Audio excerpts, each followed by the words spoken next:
They said the triune bond was a myth, a bedtime story told to pups who asked why the moon sometimes bled red. They said no woman could survive it, that the last time it happened, 300 years ago, the woman at the center of it burned alive from the inside out, that her body simply couldn't hold that much power, that much want. They said a lot of things. None of them were looking at me when they said it. Why would they? I was nobody. I was less than nobody. I was Sarah, the kitchen girl, the floor scrubber, the girl who flinched when doors slammed and kept her eyes down and said yes, alpha and sorry, alpha and I'll do better, alpha until the words lost all meaning and became just sounds. Just breath. I had no wolf. That was the cruelest part. Every other servant in the Ashvale pack at least had that. A second soul curled inside them. Something warm and alive that could growl back when the world pressed too hard. I had nothing. Just skin. Just silence. Just 17 years of learning to make myself small enough that no one noticed me long enough to hurt me. And then came the night of the blood moon ceremony. The night 3 alphas stood in the same room for the first time in a decade. The night I made one stupid, clumsy, desperate mistake. And the night the world, their world, cracked open at my feet. I didn't mean to bond with any of them. I swear to you I didn't. But the bond doesn't care what you meant. It only cares what your soul recognized. And my soul, it turns out, had been waiting a very long time. The morning before everything changed, I was scrubbing blood off the Alpha's dining room floor. Not metaphorical blood. Real blood. Alpha Cain had held a disciplinary hearing the night before, and whoever had been disciplined had not walked out on their own feet. I didn't ask questions. I never asked questions. I came in at 4 a.m. with a bucket of hot water and a brush with half its bristles missing, and I scrubbed until my knuckles split and the water turned pink and the marble went white again. That was my life. Wake before dawn. Scrub. Carry. Pour. Serve. Disappear. Repeat. You missed a spot. I didn't startle. I'd trained myself out of startling years ago. I looked up slowly. Mira, the head housekeeper, sharp-faced and permanently disappointed, stood in the doorway with her arms crossed and her nose tilted up like she could smell my inadequacy. She probably could. Shifters could smell almost everything. Apologies, I said. Flat. Practiced. The alphas arrived tonight, she said. All 3 of them. Do you understand what that means for this house? More work, I said. Her eyes narrowed. Watch your tone, girl. I looked back down at the floor. More work was an understatement, and we both knew it. The Ashvale Pack compound sat at the edge of what used to be called the Black Ridge Line, a stretch of dense forest and ancient stone in the territory that 3 packs had been fighting over for longer than anyone alive could remember. The Ashvale Pack, the Ironmore Pack, the Duskfall Pack. 3 packs, 3 alphas. Tonight, for the Blood Moon ceremony, they would all be here. Cain Ashvale, our alpha. Cold. Precise. The kind of man who smiled with only his mouth and never his eyes. Reese Ironmore, the northern alpha. I'd never seen him, but the other servants whispered about him like he was a storm that had learned to walk. Dangerous. Unpredictable. Built like something that didn't believe in limits. And Evander Duskfall, the youngest of the 3. A strategist, they said. Quiet in ways that made the loudest men nervous. 3 alphas. 1 compound. 1 ceremony. And me, nobody. Assigned to serve the private chamber where the ceremony would take place. I found out about the assignment when Mira handed me a black uniform at 6 p.m. and told me not to speak, not to make eye contact, and not to breathe too loudly. Why me? I asked. I don't know why I asked. I never asked. Mira looked at me for a long, strange moment. Because you have no wolf, she said. You won't be affected by the energy in that room. She said it like it was practical. She said it like she was doing me a favor. She said it like she knew exactly what was going to happen in that room tonight. I should have heard the warning underneath those words. I didn't. I took the uniform. I said, yes, ma'am. And I walked straight toward the thing that would destroy the life I knew and build something I never could have imagined in its place. The chamber was underground. That surprised me. I'd lived in the Ashvale compound for 7 years. Since I was 10 years old, brought in as part of a debt settlement my mother's pack had made before she died, and I'd never known there was a chamber beneath the east wing. The entrance was behind a panel in the library. Another servant, a quiet older man named Dov, led me there without speaking and handed me a tray of ritual items before disappearing back up the stairs. I stood at the top of the stone steps and looked down. The chamber was lit by torches. Real ones, flame, not electric light. The walls were carved with markings I didn't recognize, spiraling symbols that seemed to move when I looked at them from the corners of my eyes. In the center of the room stood a stone altar. On it, a bowl of black water, a ring of ash, 3 unlit candles, one silver, one dark red, one deep blue. I set the tray down on the side table and began arranging things the way Mira had shown me. The room smelled strange, electric, like the air before lightning strikes. I worked quickly. I kept my head down. I did not touch the altar. Do not touch the altar, Sarah. Mira had said it 3 times. She'd gripped my wrist when she said it the 3rd time, hard enough to leave marks. Do not touch the altar. I wasn't going to touch the altar. And then I heard them coming. Footsteps, heavy and authoritative, from the corridor beyond the chamber's far door. 3 sets, each one distinct. One slow and deliberate, one quick and hard, one completely silent in a way that made the silence itself feel heavy. I backed against the wall. I made myself small. The door opened, and the 3 most powerful men I had ever seen walked into the room. Cain Ashvale I knew. He was tall, black-haired, with a face that belonged on old coins, sharp-edged and cold. He wore the ceremony robes over his shoulders like he'd been born wearing them. He didn't look at me. He never looked at me. The man beside him, I knew immediately, was Rhys Ironmore. He was enormous. Not just tall. Enormous.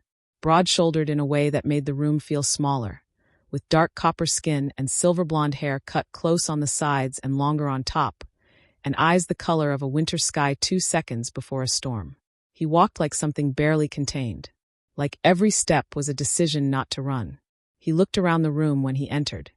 His gaze landed on me for exactly 1 second. 1 second. And then moved on. My heart did something strange. Something it had never done before. I pressed my hand flat against the wall behind me and tried to ignore it. The 3rd man, Evander Duskfall, entered last. He was the youngest, I'd been told. But he didn't look young. He looked like someone who had aged himself on purpose, quietly, carefully, from the inside out. Dark brown skin, close-trimmed beard, long fingers that moved with deliberate slowness. He wore no robes. Just dark clothes, immaculate. He had a book under his arm. He sat down at the edge of the room before the ceremony even began and opened the book. He wasn't reading it. He was watching everything from behind it, including, I realized, me. Begin, Cain said. To no one in particular. To the room. And the ceremony began. What happened next happened very fast and very slow at the same time. The candles lit. Not by hand, but by themselves, one by one, silver and red and blue, throwing colored light across the stone walls. The 3 alphas stood around the altar. They pressed their palms flat against the black water in the bowl. Something in the air shifted, like a frequency changing, like the room itself took. A breath. I stood against the wall with my hands clasped and my eyes down. I was not supposed to be important in this moment. I was furniture. And then the serving tray on the side table, the one I had set down, the one with the remaining ritual items, began to slide. I saw it happening. I moved without thinking. That was my first mistake. My hand shot out. I caught the edge of the tray, but I was too close to the altar. My other hand, the one I thrust out to catch my balance, landed flat on the stone surface of the altar, right in the ring of ash, right at the center. The world went white.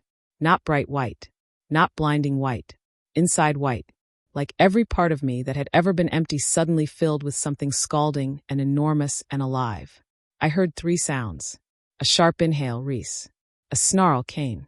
A single word, Evander, very quietly. Impossible. And then the bond snapped into place. Not 1 thread. 3. 3 threads of gold light. I could see them, somehow, even with my eyes open. Shot from my chest and wrapped around each alpha like chains made of sunrise. The candles exploded. The black water in the bowl turned silver. And I screamed. Not from pain. From fullness. From suddenly being so completely, devastatingly not alone that the feeling shattered me from the inside out. I collapsed to the floor of the ancient chamber. And the last thing I heard before everything went dark was Cain Ashvale's voice. Cold as ever, but threaded through with something I had never heard from him before. Something that sounded terrifyingly like fear. What did you do?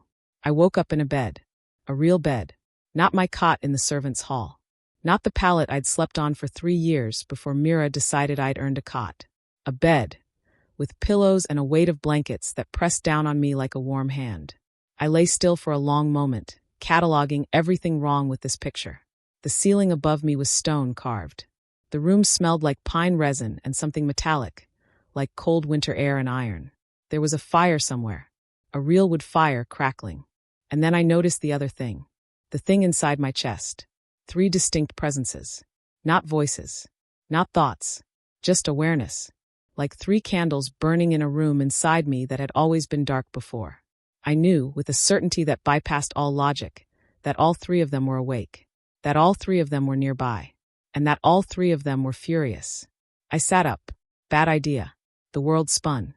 I grabbed the bedpost and held on until it steadied. You're awake. I turned.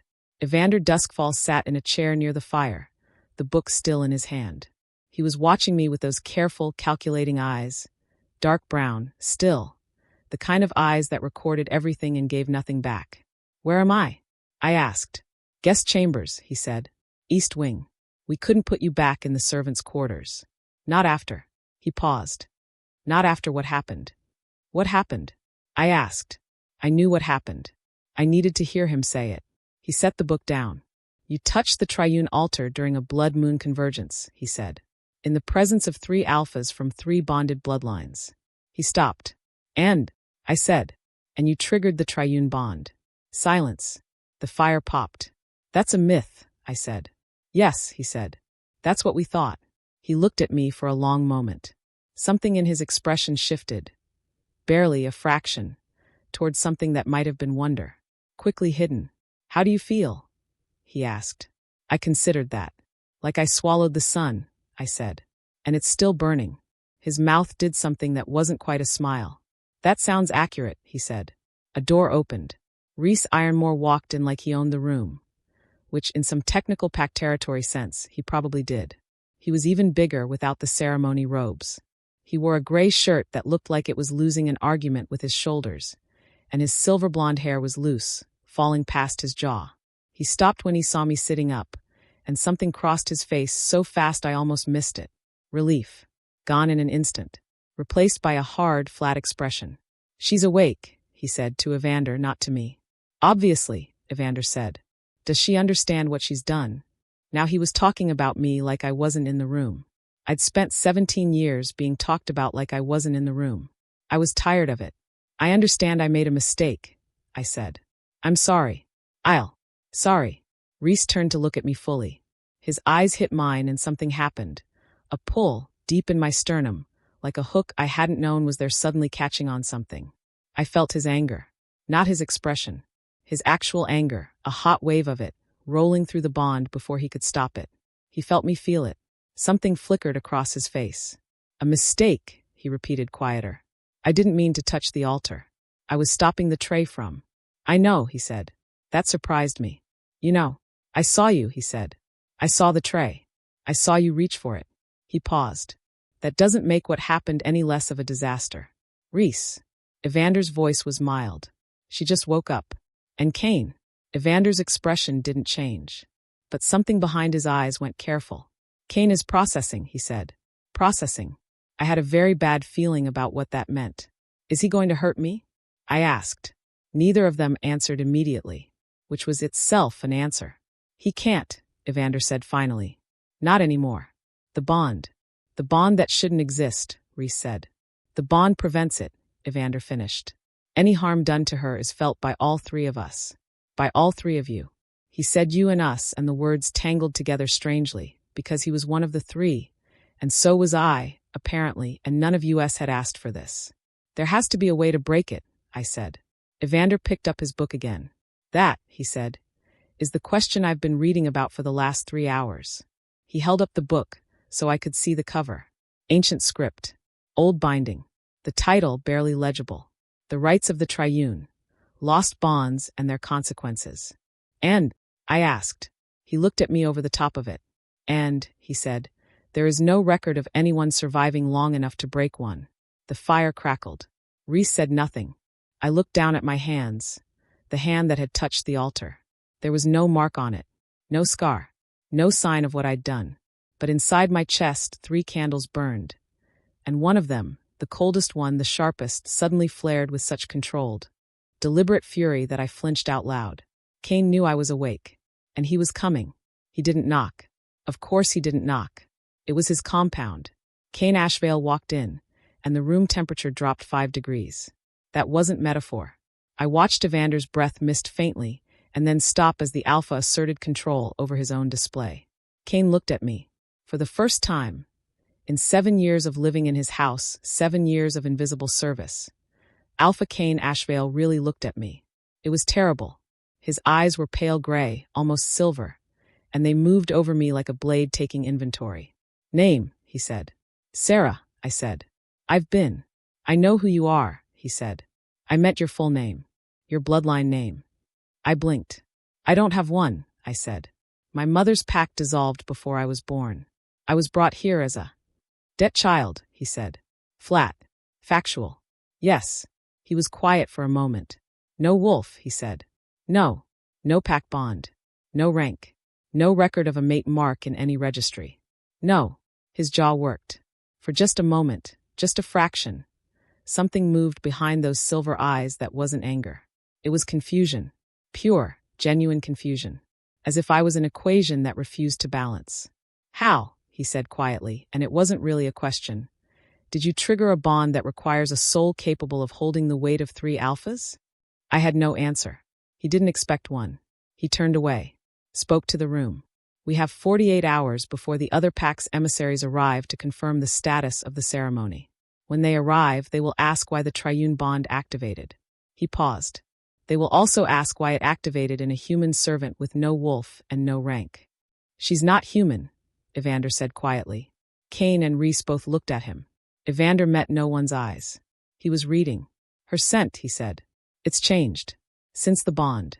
There's something in it now." He turned a page. "I think the bond activated something dormant." Silence. I looked at my hands again. "What does that mean?" I asked. Evander looked up. "It means," he said carefully, "that you may not be who you were told you are." The room went very quiet, and in my chest 3 candles burned. And the 4th, the new one, the one that was mine, flickered to life for the very first time. Something growled inside me. Low, distant, unmistakably alive. My wolf waking up. 3 years late. 17 years late. As if she'd been sleeping behind a locked door all this time. And the key had been 3 impossible men and 1 ancient altar and 1 moment of clumsy, desperate accident. "What?" Reese said slowly, his eyes fixed on me. "Was that?" "That," Evander said, and now there was no hiding the wonder in his voice, "was her. They kept me in the East Wing.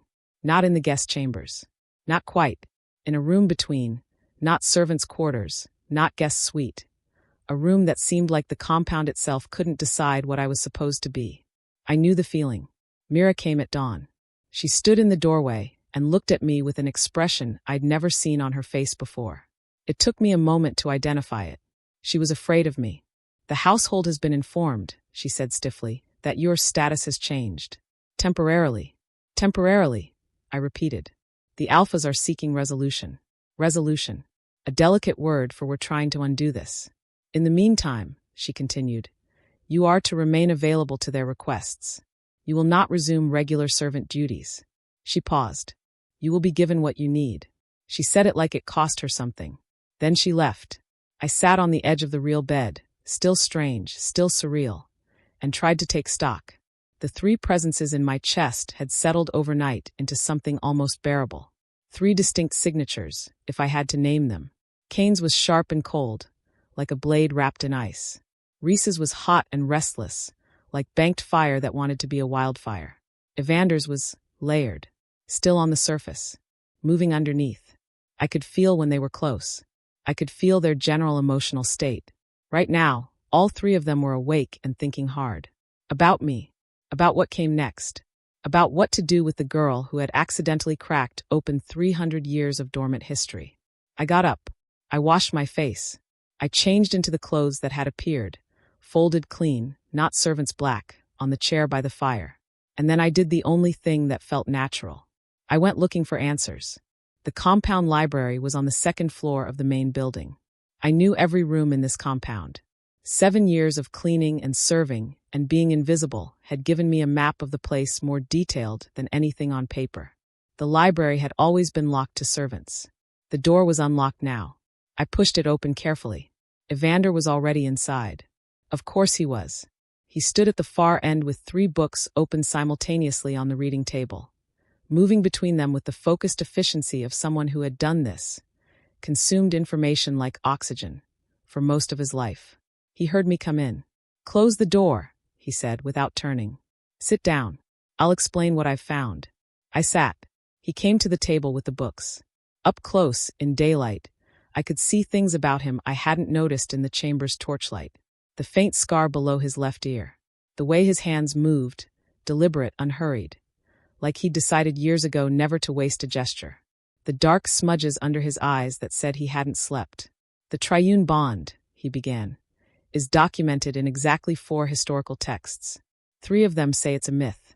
One of them, this one," he tapped the oldest book, "treats it as historical fact." "And the difference?" I asked. "The 3 that call it a myth were all written after the Ashvalyron-Murduskfall territory wars, when the 3 packs were enemies, when it would have been politically useful to discredit any bond that could unite them." I looked at him. "You think it was erased on purpose," I said. "I think powerful people often erase the things that threaten their power," he said. "Simply, factually. The question is why the bond activated at all." I touched the altar. Many people have touched that altar. Servants, officials, witnesses. For centuries. He looked at me directly. None of them triggered anything. I was quiet. "So it's me," I said. "It's you," he agreed. "Specifically, it's your bloodline." He opened the oldest book to a page marked with a ribbon that I couldn't read the script. It was old, older than anything I'd ever seen. "There was a 4th bloodline," Evander said. "Before the war. Not a pack bloodline, an old bloodline. A conduit bloodline." He paused. "They were called the Werath. The Bridgeborn." I said nothing. Something in my chest had gone very still. "They didn't have wolves the way pack wolves do," he continued. "Their ability was different. They could hold multiple bonds simultaneously. They were living links between packs, between alphas, between territories." He looked at the book. "They were believed to be extinct. The word sat between us." "My mother," I said slowly. "Was her name ever given to you?" I shook my head. "She died before I could remember. I was told she was from a dissolved mountain pack. No name. No record." Evander was quiet for a moment. "Or," he said carefully, "her records were removed. The way inconvenient things are often removed." A slow cold moved through me. Not fear. Something sharper. Something that had been sleeping behind that locked door along with my wolf, and was now cracking its eyes open. Anger. "Someone knew," I said. "Someone likely knew," Evander said. "Whether it was deliberate, whether you were brought to this compound, placed in proximity to 3 bloodline alphas, for a reason." "Mira," I said. He stopped.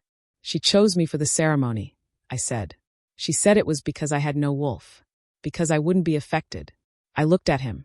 "But she knew, didn't she? She knew what I was." Evander's expression gave nothing away. But in the bond, I felt something from him. Not confirmation. Not denial. Guilt. The particular guilt of someone who suspects they already know the answer to a question, but isn't ready to say it out loud. "Evander," I said. "I need more information before I make an accusation," he said. The door opened.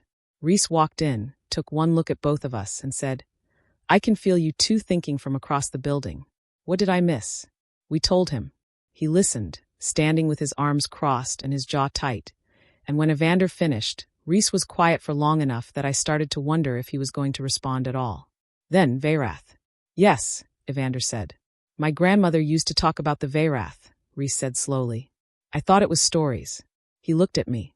"She said the Bridgeborn smelled like the space between storms, like the pause right before lightning." I didn't know what to say to that. He was looking at me with an intensity that was different from before. Not hostile. Not the banked fury of last night. Something more complicated. "That's what you smell like," he said. "I noticed it last night. I thought it was the ceremony. The altar energy." He uncrossed his arms. "It wasn't. What does it smell like?" I asked. I'd never thought about my own scent. Reese opened his mouth. Closed it. Tried again. "Home," he said. Then looked deeply uncomfortable, like the word had escaped without his permission. Evander made a small sound that might have been amusement, very carefully concealed. "The bond is doing that," Reese said quickly. "It's not." "I know," I said. I didn't want him to feel trapped. I didn't want any of them to feel trapped. I was the accident here. I was the variable that had ruined their lives. "We need to tell Kane what we've found," Evander said. The room temperature shifted. Not literally, but the mood dropped and I felt it. "He needs to know," Evander said again, more quietly. "Especially the part about the Verath. Especially if someone arranged this deliberately." "He'll think I arranged it," I said. "I'm the servant girl who touched the altar." "He'll think what he thinks," Reese said. "Kane always does. The question is whether the truth reaches him faster than his conclusions do." He looked at me. "Can you walk?" he asked. I blinked. "Yes." "Good." He moved toward the door.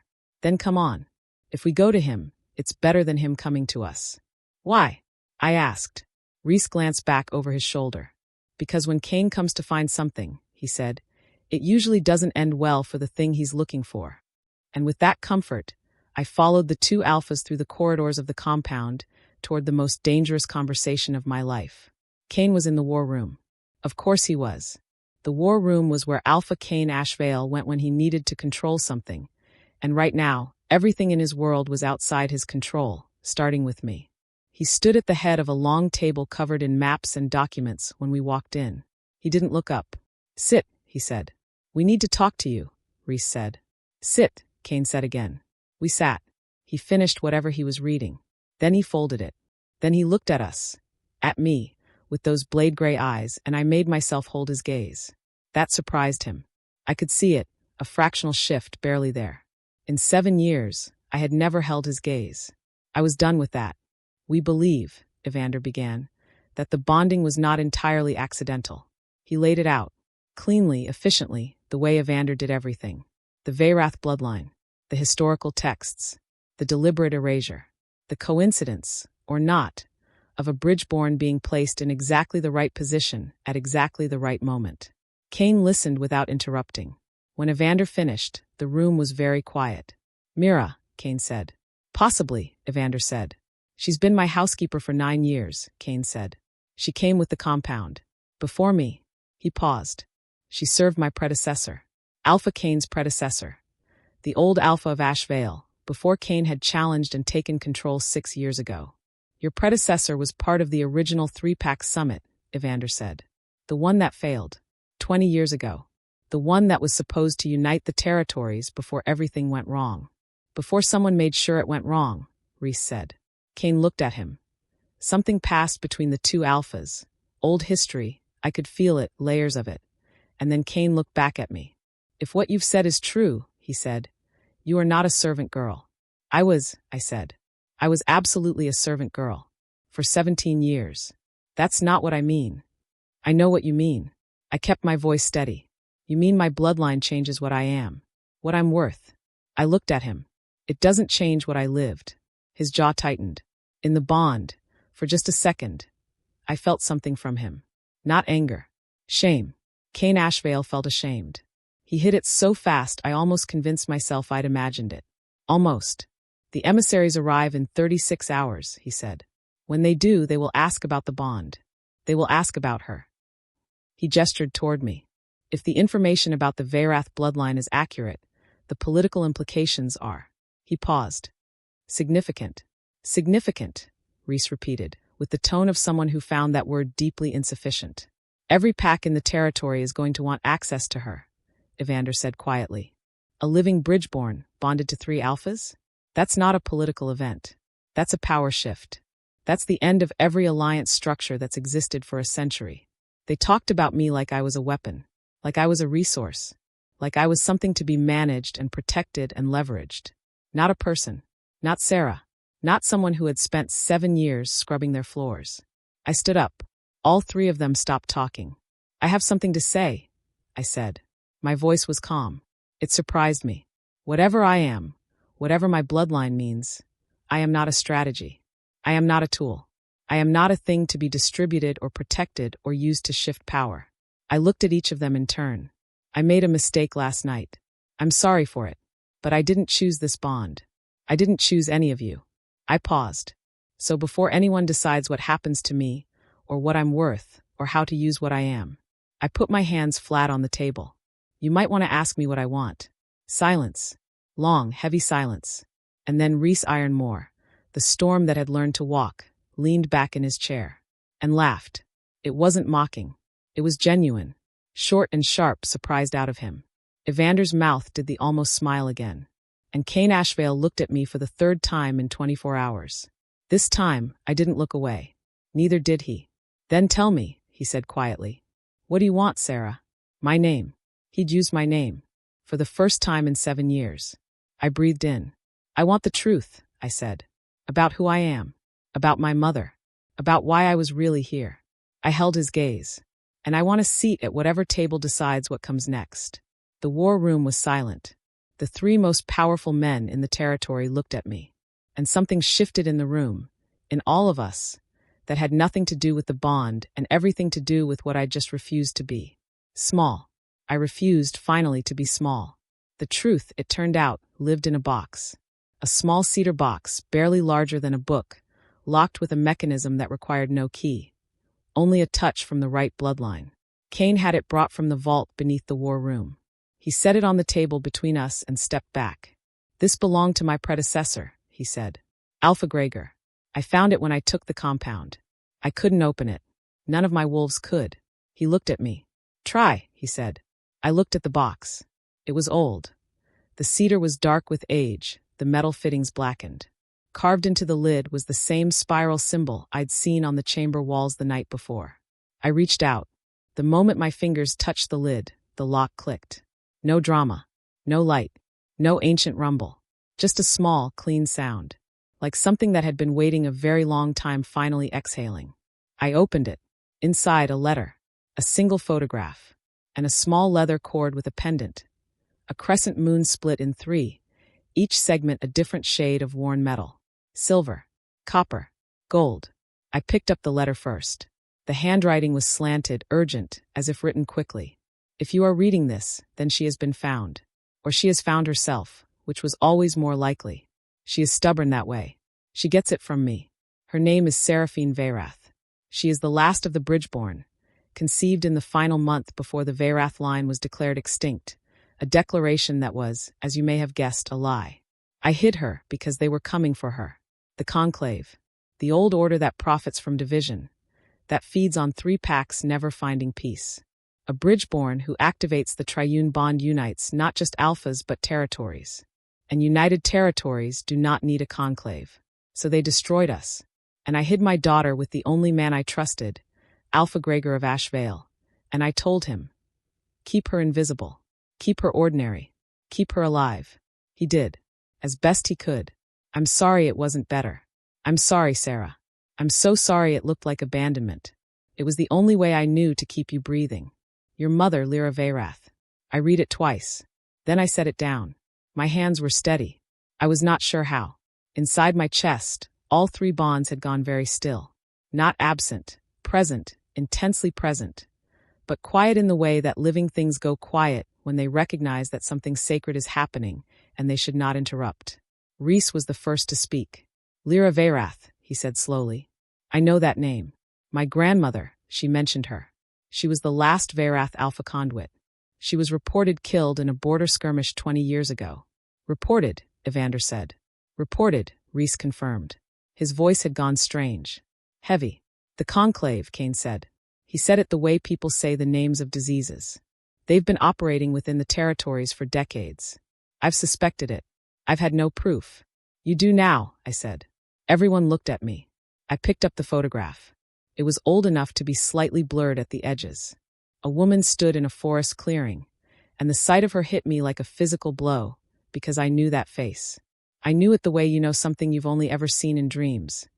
Not clearly, not completely, but deep bone deep, in the part of you that existed before memory. She was tall, dark-eyed. She was laughing at whoever held the camera. And around her neck, she wore a pendant exactly like the one in the box. My mother. Alive. Once. Laughing. I set the photograph down very carefully. She's gone, I said. Not a question. The border skirmish report was dated 16 years ago, Evander said gently. If it was real enough, I said. She's gone. I picked up the pendant, the 3-segment moon. I turned it over. On the back, engraved in letters so small I had to squint.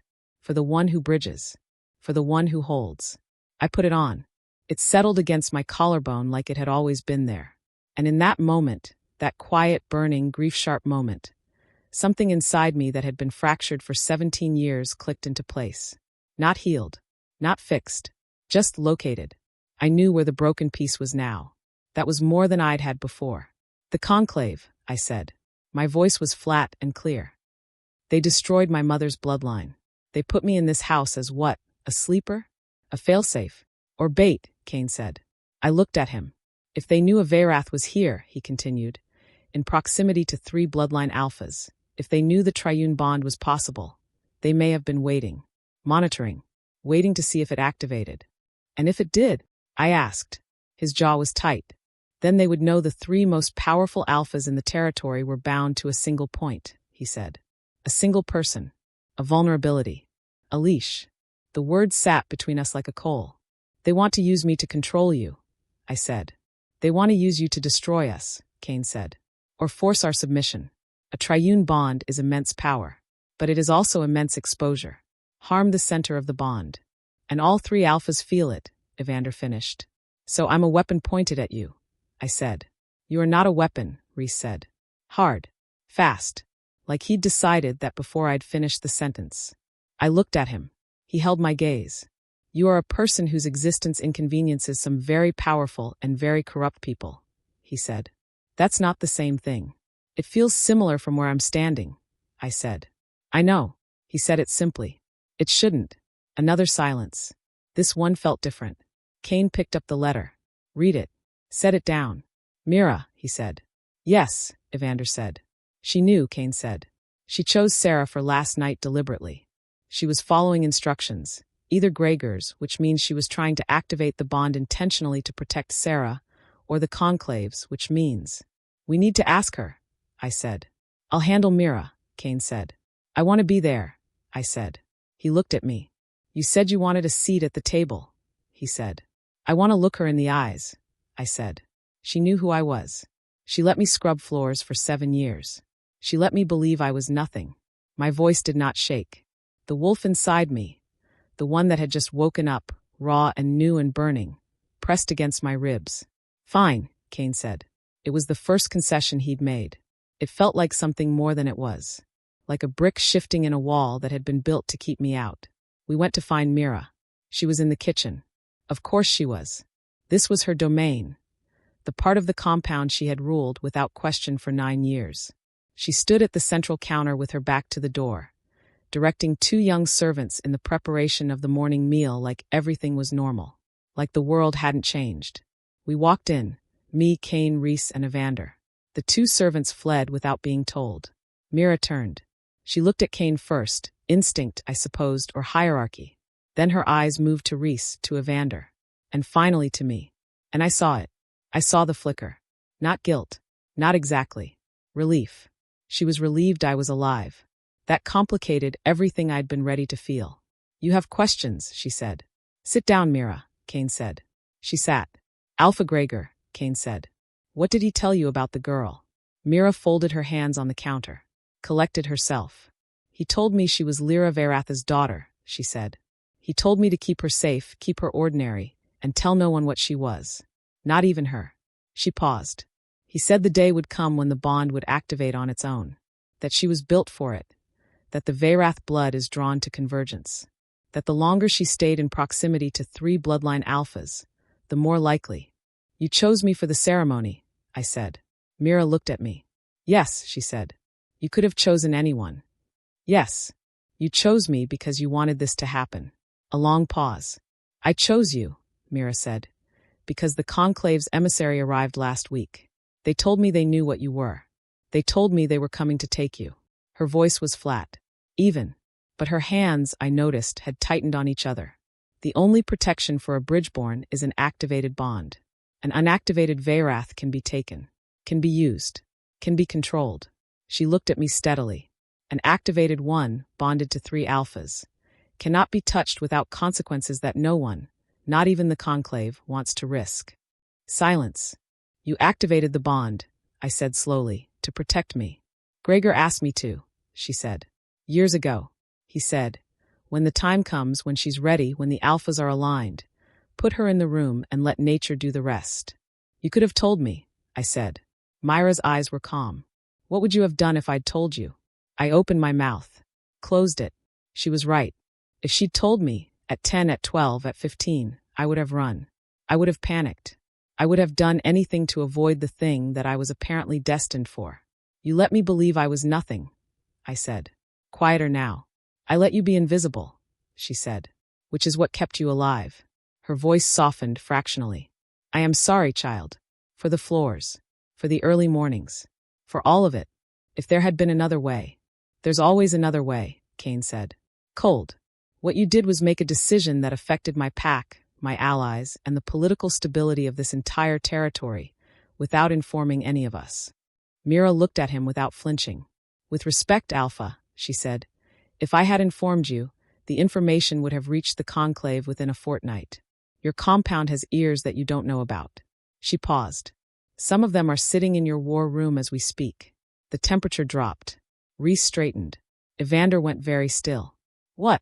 Kane said. The conclave's reach goes deep, Mira said. Deeper than you know. I have names. I will give them to you. She looked at each alpha in turn. But in exchange, I ask that you understand that everything I did was done to keep that girl alive and free. And that you do the same. She looked at me last. Your mother was my friend, she said simply.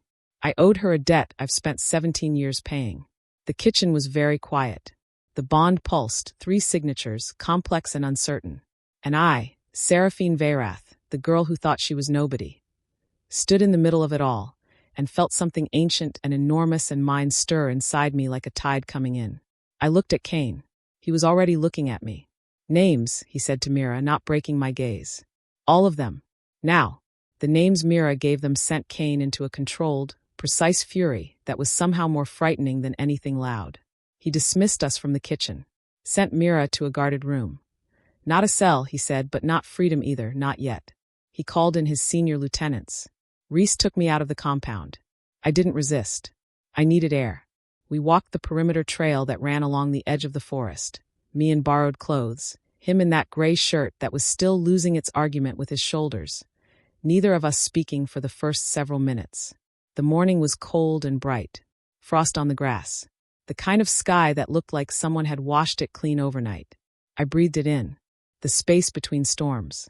That's what he'd said I smelled like. You're quiet, Reese said. I'm always quiet, I said. No, he said. You're silenced. That's different. This is quiet. He glanced at me. It suits you better. I looked at him sideways. Was that a compliment? It might have been. He seemed almost surprised by that himself. We walked. The forest to our left breathed, pine and cold earth and something wild underneath. The scent of a territory that was very old and had absorbed a great deal of history into its soil. You said your grandmother talked about the Veyrath, I said. What did she say? Reese was quiet for a moment. The kind of quiet that isn't avoiding, it's searching. Looking for the right words in a place where they're stored without labels. She said the Bridgeborn were the reason the old territories were peaceful, he said. Before the wars. She said they didn't rule. They didn't want to rule. But nothing lasting got built without them at the center. He paused. Like a keystone. You know what a keystone is? The stone in the middle of an arch, I said. Without it, the arch collapses. Yeah, he looked at me. She said when the Veyrath were destroyed, everything started falling apart. The 3 packs went to war within a generation. He shook his head. I thought it was folklore. Old women making meaning out of history. Maybe it was both, I said. He made a sound. Not quite agreement, not quite disagreement. Consideration. The trail curved at the edge of a ridge, and the view opened up. The valley below, the 3-pack territory spreading out in the cold morning light, vast and pine-dark and enormous. I stopped. I'd never seen the territory from up here. Servants don't get views. Big, I said. Getting bigger, Reese said. The border disputes have been escalating. 3 packs trying to claim the same ridge lines. That was the real reason for last night's ceremony. Trying to establish a shared covenant before it came to bloodshed. And now, he exhaled. Now we have a triune bond that theoretically supersedes all of that. He turned to look at me fully. In theory, the bond aligns our interests, forces cooperation. In practice, I said, in practice, Kane will spend the next 6 hours trying to figure out how to use it strategically. Evander will spend the next 6 hours reading about it, and I'll spend the next 6 hours irritated at both of them. I almost laughed. It surprised me. The almost laugh. It felt like a muscle I'd forgotten I had. Reese caught it. Something shifted in his expression. Does that happen often? He asked. What? That. He nodded toward my face, almost smiling. I looked away at the valley. Not often enough, I said. A pause. That's going to change, he said. It wasn't a promise. It wasn't a declaration. He said it the way people state facts they've already decided are true. The bond pulsed between us, warm, immediate, not at all subtle. I felt my face heat. The bond is doing that, I said. His words from earlier reflected back. He made a sound. Rough, caught somewhere between a laugh and a growl. Maybe, he said, and said nothing else. We started walking back. But something had changed in the quality of the silence between us, and we both knew it, and neither of us named it yet. Evander had found something. He met us in the corridor outside the library, book in hand. Always a book in hand, with an expression that was doing its careful best to be neutral and not quite succeeding. Inside, he said. Both of you. We went inside. He laid the book open on the reading table. The triune bond has stages, he said. I should have found this last night, but the relevant text was in an appendix cross-reference to a secondary volume I had to locate this morning. Stages, Reese said. 4 of them. Evander pointed to the text. The first stage is activation, which has occurred. A spontaneous recognition of the Bridgeborn by 3 aligned bloodlines. And the second stage? I asked. Evander looked at me. Acknowledgement, he said. Each alpha must individually and consciously acknowledge the bond. Not just feel it, choose it, accept it. What happens if they don't? I asked. A pause. If any of the 3 refuses acknowledgement, Evander said carefully, the bond deteriorates. The deterioration doesn't sever it. It destabilizes it. For all parties. Destabilizes how? Reese asked. Pain, Evander said simply. Escalating. For the Bridgeborn especially. The room was quiet. Kane, I said. Evander didn't confirm or deny. He didn't need to. We all knew. Kane Ashvale had not chosen this. He was the least likely of the 3 to choose it now. And if he refused to acknowledge, how long do we have? Reese asked. Before the deterioration becomes serious? The text suggests days. Perhaps a week. Evander paused. Though the bond is newly activated. It may be less, given that we're still in the convergence window. I sat down. Not because I was afraid. Because I needed a moment to think without the room spinning. So Kane's acknowledgement, or refusal, wasn't just about pride or politics. It was about whether I spent the next week in escalating pain. He needs to know, I said. Yes, Evander said. He won't like it, Reese said. He doesn't like anything, Evander said mildly. That's not a reason. The third stage, I said. What is it? Evander looked at the book. Something in his posture shifted slightly. Bonding, he said. Complete. The full formation of the triune. All 4 consciousnesses linked permanently. And the 4th stage? I asked. A longer pause this time. The text calls it the culmination, Evander said. He was looking at the book, not at me. It's deliberately vague. The historical accounts describe it as a completion of the physical and metaphysical bond between the Bridgeborn and each alpha. I stared at him. Reese made a sound. It's describing a claiming, Reese said flatly. Evander closed the book. In ancient terminology, yes. The word dropped into the room like a stone into deep water, and the ripples went out and out and out. I pressed my hands flat on the table. I would like to very clearly state, I said, that I have absolutely no one is suggesting, Evander started. Obviously not the time, Reese said. We all stopped, looked at each other, looked away. The bond, unhelpfully, chose that moment to pulse with warmth so thick and undeniable that all 3 of us felt it simultaneously. And the resulting silence had a particular quality that I had no framework for and found deeply inconvenient. We'll address the stages in order, Evander said finally. His voice was admirably even, starting with informing Kane. Right, Reese said. Yes, I said. We left the library in single file, with the particular focused dignity of people who have decided, by unspoken agreement, not to address what just happened. The bond hummed. I ignored it aggressively. Kane's lieutenants were gone when we found him.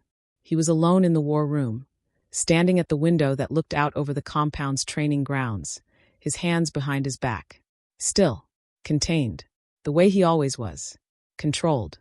I thought about what Mira had said. The conclave's reach goes deeper than you know. I thought about what it must feel like to be a man who had built his power on control and precision, and to discover that his own house had been compromised. I thought, he is afraid, and he has no practice with it. The bond confirmed it, a tightly locked cold fear, real and deep, behind walls that were very well constructed. Evander explained the stages. Kane listened without turning. When Evander finished, the silence stretched. You're saying that if I refuse the acknowledgement, Kane said at last, she suffers. Yes, Evander said. Another silence. And if I acknowledge it, Kane said, I am accepting a permanent bond with a woman I don't know, forged under circumstances I didn't consent to, that will change every political alliance I have and every plan I have made for the future of this pack. Also yes, Evander said. Kane turned. He looked at me. Not with hostility. Not with the blade assessment of before. With something raw and real that he hadn't had time to hide. You didn't choose this either, he said. No, I said. I really didn't. Something in him shifted. And you are not afraid of me, he said. Not quite a question. I was, I said. For 7 years I was afraid of you. Of what you could do, of whether you'd notice me, of whether noticing would be worse. I held his gaze. I'm not anymore. Why not? I thought about it honestly. Because I can feel you now, I said. In here.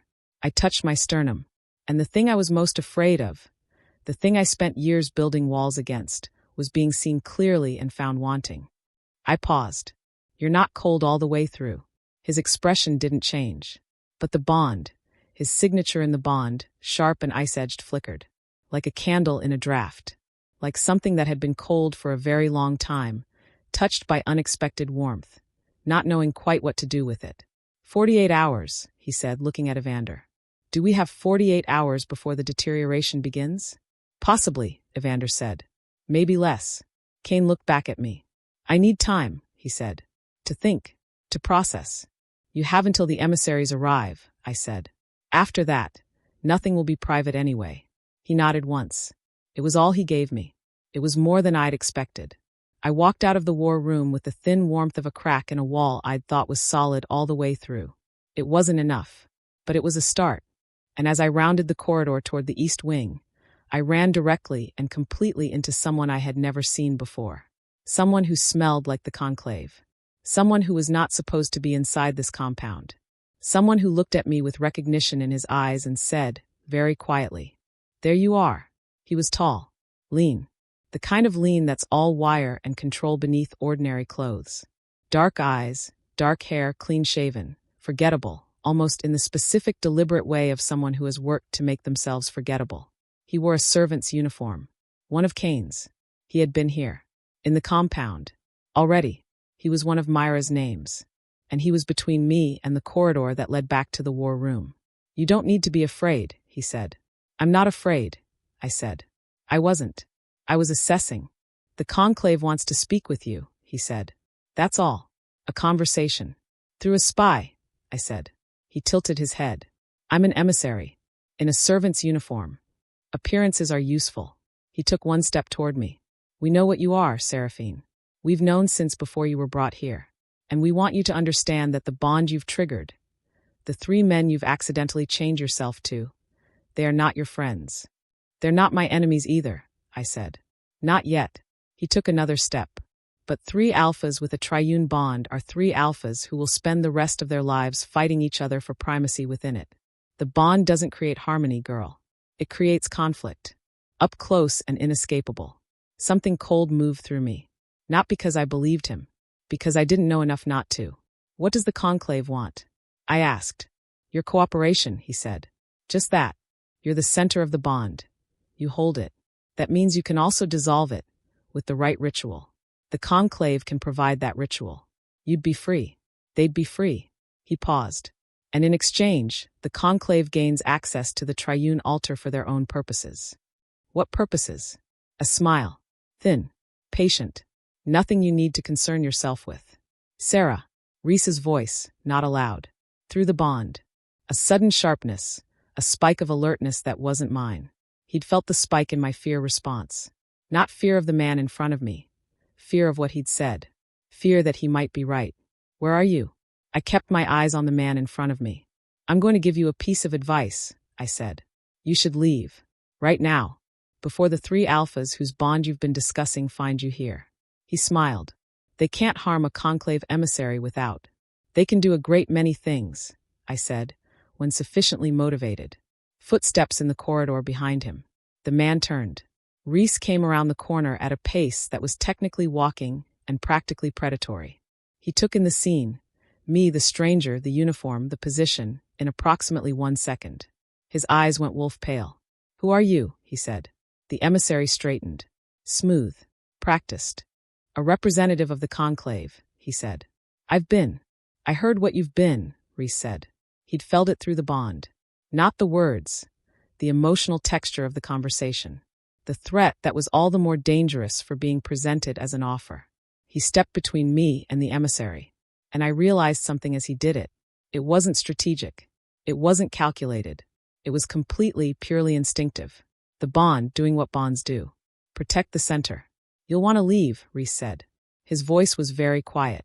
Now, before I make a decision, my alpha will need to clean up. The emissary looked at Reese. Looked at me. Then he smiled, small, certain, like a man who already knows how this ends, and walked away. No rush. No fear. Which was somehow worse than if he'd been afraid. When he was gone, Reese turned to me. Are you hurt? He asked. No, I said. What did he say to you? I told him. All of it. The offer. The ritual. The warning about the bond creating conflict. Reese listened. When I finished, he was quiet for a moment. He's not entirely wrong, he said. That was not what I expected. About which part? I asked carefully. About alpha nature, he said. About what happens when 3 alphas share something. He met my eyes. We are not naturally designed for cooperation. The instinct is dominance. The bond creates tension. I've noticed, I said. Kane and Reese in the same room had a particular atmospheric quality. I want you to understand something, Reese said. He seemed to be choosing words with unusual care, which on him, a man who seemed built for impulse, was remarkable. Whatever tension exists between the 3 of us, that's not your problem to solve. The bond put you at the center, but that doesn't make you responsible for keeping it intact. I looked at him. Then who's responsible? I asked. We are, he said simply. Kane. Evander. Me. He paused. We're the ones who know better. We're the ones who've had power long enough to manage it. Another pause. Shorter. Most of the time. I almost smiled again. That muscle waking up. The emissary will report back, I said. The conclave will send someone with more authority next. Yes. The emissaries Kane invited arrive in 30 hours. Yes. The spy Mira named is still in the compound somewhere. Kane is dealing with that, he said. Are you all right? The question again. The same question. Simple. Direct. Nobody had asked me that question, genuinely, without agenda, in 17 years. I'm finding my footing, I said. It's a lot. It is, he agreed. He didn't tell me it would be fine. He didn't offer reassurance that he couldn't guarantee. I appreciated that more than I could say. Come on, he said. We need to get everyone in the same room. Before the conclave's next move, he started walking. I fell into step beside him. Not behind. Beside. Something small and significant. He didn't say anything about it, but he noticed. I felt the warmth of it in the bond, faint, steady, real. We walked back toward the war room, toward whatever came next. 30 hours until the emissaries arrived. And somewhere in this compound, a conclave spy was still breathing Kane's air. The spy's name was Darren. He'd been in the compound for 4 years. For years of carrying trays and opening doors and standing in corners at meetings where things were said that were never meant to leave the room. Kane found him in the east corridor, trying to reach a window. There was no violence. There didn't need to be. Kane simply stepped into the corridor and looked at him.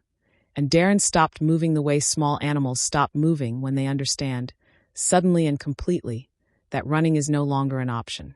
I wasn't there for that part. I heard about it afterward from Evander, who described it with the detached precision of someone filing information for future reference. Kane has a particular quality, Evander said, when he's decided someone has betrayed his trust. What quality? I asked. Silence, Evander said. Complete silence. No anger. No threat. Just absolute, total quiet. He paused. It's the most frightening thing I've ever seen him do. I thought about the cold signature in the bond. About walls built very high and very thick around something that was not, underneath, as cold as it appeared. I thought I understood it better than Evander might have expected. Darren was confined. Questioned. The information he gave, the names, the schedules, the communications channels, was handed to Kane's most trusted lieutenant, a woman named Fen who had sharp eyes and a jaw like a closed door. I met Fen briefly in the war room when Kane assembled his core circle. She looked at me the way people look at things they're recalibrating their understanding of. This is Seraphine, Kane said. Just that. No title, no explanation. Her eyes moved to the pendant at my throat. Something in her expression shifted. Recognition, I thought, or something close to it. She looked at Kane. Yes, he said. To whatever question she hadn't asked. She looked back at me. The Verath girl, she said. You know the name, I said. My grandmother's grandmother served the old Verath conduit, she said. Before the wars. She studied me a moment longer. You have her eyes. She said it plainly, without sentiment. And then she turned back to the maps and got to work. I stood in the war room and listened. Not quietly. Not passively. I asked questions. When I didn't understand a strategic point, I said so. When I had a thought that seemed relevant, I said that too. The first time I spoke up, everyone in the room looked at Kane, checking for permission. Kane said nothing, so they answered me. The second time, they looked at Kane for less time. By the third, they didn't look at him at all. Small victories, brick by brick. With 20 hours until the emissaries arrived, Evander found me in the library. I'd been there for an hour, working through the oldest book, the one with the Verath documentation, with a translation guide Evander had left marked on the table, which told me he'd expected me to look. He sat across from me without announcement. You read Old Shifter script, he said. I'm learning it, I said. From the guide. Slowly. The guide is inaccurate in places, he said. He reached across the table and turned 3 pages back. Here, this symbol doesn't mean bridge. It means threshold. The difference matters in context. I looked at the word he was indicating. Reread the passage with the correction. The meaning changed significantly. The Bridgeborn didn't connect territories, I said slowly. They connected thresholds. Transition points. Moments of change, Evander said. Points where one thing becomes another. He turned another page. The Verath weren't peacekeepers exactly. They were, the closest modern word would be catalysts. They triggered transformations that were already trying to happen. I looked at him. Like last night, I said. Like last night, he agreed. He was quiet for a moment. Then, I owe you an apology. I waited. When the bond activated, he said, my first response was to look for a way to dissolve it. He met my eyes. I was treating it as a problem to solve, not as something that had happened to a person. You were being practical, I said. I was being cowardly, he said. There's a difference. He paused. I have a habit of retreating into information when things are uncomfortable. It's useful in most situations. And in this one, it meant I spent the first several hours analyzing you instead of speaking to you. He looked at the book. I'm sorry for that. I studied him. Evander Duskfall, who read in corners and watched everything and gave away almost nothing, who had sat in that chamber during the ceremony not with ceremony robes, but with a book, who had described the culmination stage with such careful neutrality that I'd barely missed the faint color that had risen on his neck. Apology accepted, I said. For what it's worth, the analysis has been useful. The almost smile. More visible this time. I have another question, he said. Ask it. What you said in the war room yesterday to Kane. He looked at me steadily. I want a seat at whatever table decides what comes next. Did you mean that? Truly. Knowing what it would cost you. The exposure, the risk, the position it puts you in. I thought about it honestly. I meant it, I said. I've been invisible for 17 years. I thought it was the safest thing to be. I paused. But invisible things get moved around. Hidden things get used without being asked. I would rather be seen and in danger than hidden and controlled. Evander was quiet for a long moment. The Conclave's emissary, he said slowly, said the bond creates conflict between alphas. Reese told me he wasn't entirely wrong, I said. He's not, Evander said. But he's also not entirely right. He turned the book to a new page. The triune bond creates tension, yes. Alpha nature creates tension regardless. We were already in conflict before last night, over territory, over the summit. He looked at me. But the bond creates something else simultaneously. Something the emissary didn't mention. What? I asked. He pointed to a passage in the text. I read it, struggled with 2 words, applied the corrected translation guide. And then I understood. The bond created conflict, yes. But it also created a shared reference point. A place all 3 alpha consciousnesses oriented toward simultaneously. Not a weakness, an anchor. And the anchor was me. Not metaphorically. Literally. The reason Bridgeborn are catalysts, Evander said quietly, is that they don't just connect. They stabilize. They give volatile things a center to orbit instead of colliding. I sat with that. 3 storms. 1 eye. That's either very important, I said, or very terrifying. Both, Evander said. Usually both with things that matter. He reached across the table. He put his hand over mine. Not the bond. Not instinct. Deliberate. A choice. I am acknowledging the bond, he said. Not because of stages or deterioration or political strategy. He held my gaze. Because I looked at you in that chamber last night, and I felt something I've spent a great deal of my life convincing myself was impossible. What? I asked. Recognition, he said. Like meeting someone I'd been reading about for years and realizing the description didn't come close. The bond between us, his signature, layered and deep and moving, bloomed warm and certain. I felt it settle, like an arch finding its keystone. Evander, I said. You don't have to reciprocate, he said quickly. The acknowledgement isn't conditional. I'm not. I know, I said. I turned my hand over under his. Not claiming. Not committing to anything I didn't understand yet. Just, I feel it too. He exhaled. Slowly. Like he'd been holding that breath since the chamber. 2 down, he said. Very quietly. We both knew what he meant. 1 alpha still silent. 1 acknowledgement still unmade. 1 clock still running. 12 hours before the emissaries arrived, I couldn't sleep. I stood at the window of my in-between room and looked out at the training grounds below, where the frost had come back and the torches along the perimeter threw orange light across the dark. The bond told me Kane was awake. The bond told me he was close. I went looking. I found him on the roof. There was a maintenance access point at the end of the East Wing corridor. A hatch I'd discovered years ago when I was assigned to clear debris after a storm.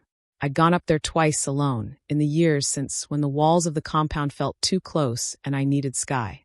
He was already there when I pushed the hatch open and climbed out. He stood at the edge. Not dangerously, not dramatically, just standing at the low parapet with his hands behind his back and his face turned toward the dark horizon. He heard me. He didn't turn. I walked to the parapet and stood a careful distance away. The night was clear. Stars everywhere, the kind of density that makes you understand why old stories put gods up there. It looks inhabited. It looks intentional. The moon was still large. Past full now, declining but substantial. You come up here, he said. Not a question. Twice before, I said. When it was too much. Is it too much now? Yes, I said. But I came looking for you so. A pause. Why? He asked. I thought about it. Because in 12 hours, this compound will be full of emissaries from every major pack in the territory, and whatever we haven't resolved between us will be resolved in front of an audience. I looked at the sky. I'd rather it wasn't. Silence. He turned to look at me, finally. His face in the moonlight was different from his face in the compound's hard electric light. Softer at the edges. Not less sharp, just more human. The things I said to you, he said. In the chamber. What did you do? The way he stopped. Tried again. In the 7 years you were in this house. You didn't know, I said. I didn't look, he said. There's a difference. It was the most self-critical thing I'd heard from him. You're acknowledging the bond, I said. Not accusing. Observing. He looked at me. I'm trying to understand, he said. What it means. What it costs. He turned back to the horizon. I have never in my life accepted a constraint I didn't choose. I have never allowed anything or anyone to have influence over what I feel or what I decide. And now you can feel what I feel, I said. Yes, and you can't turn it off. No. A pause. What do you feel right now? I asked. He was quiet for a moment. Anger, he said.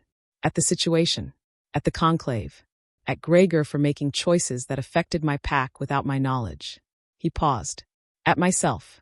Why at yourself? Because, he said, and his voice went lower, more controlled. When I felt your fear in the corridor today, when that emissary was in your face, the response I had was not political. It was not strategic. He paused. I wanted to find him and remove him from the earth. The directness of it startled me. That's the bond, I said carefully. Partly, he said. Partly. We stood in silence. The night breathed around us. Cain, I said. He looked at me. I'm not asking you to want this, I said. I know you didn't choose it. I know it's cost you things you spent years building. I know you value control above almost everything. And this is the least controllable thing that has ever happened to you. I held his gaze. But I need you to tell me now, honestly, whether you intend to fight the bond entirely. Because the text says. I know what the text says, he said.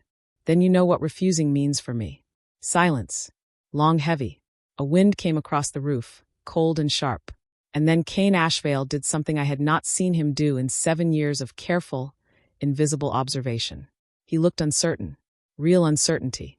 Unguarded. Uncontrolled. Just for a moment. Just long enough to be real. I am not going to let you suffer for my discomfort, he said. His voice was precise, deliberate, as if each word had been weighted before release. Whatever I feel about the bond's origins, whatever I need to work through about consent and control and the 1,000 things I hadn't planned for, I am not going to make you pay for that. He turned to face me fully. I acknowledge the bond, he said. Formal, deliberate, like a treaty. But underneath, through the bond, the cold signature blooming with something complicated and real and utterly unguarded. Not formal at all. Something deep shifted. All 3 threads in my chest pulled taut and then settled into something that felt like, not completion, not yet, that was something else, something for later, but something close. Stability, like an arch that had been incomplete, all its stones held in tension, finally receiving the peace that let everything breathe. I exhaled. I hadn't known I'd been holding my breath. Thank you, I said. He shook his head slightly. Don't thank me, he said. I haven't done anything worthy of it yet. He looked at the horizon. But I intend to. We stood on the roof in the cold night air. Not close enough to touch. Not distant enough to be strangers. Something new and unmapped and entirely without precedent. We should go in, he said. You need sleep before tomorrow. So do you, I said. The corner of his mouth moved. Almost a smile. He'd hidden it too fast for me to be certain. But I felt it through the bond. I was certain enough. They arrived at midday. 7 of them.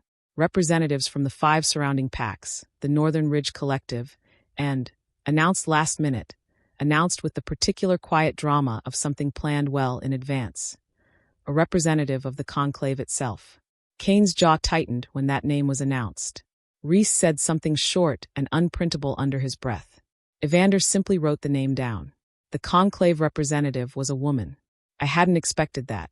She was 60, perhaps, or ageless in the way that very powerful people sometimes are. Compressed time, years worn efficiently. Small, silver-haired, immaculately presented.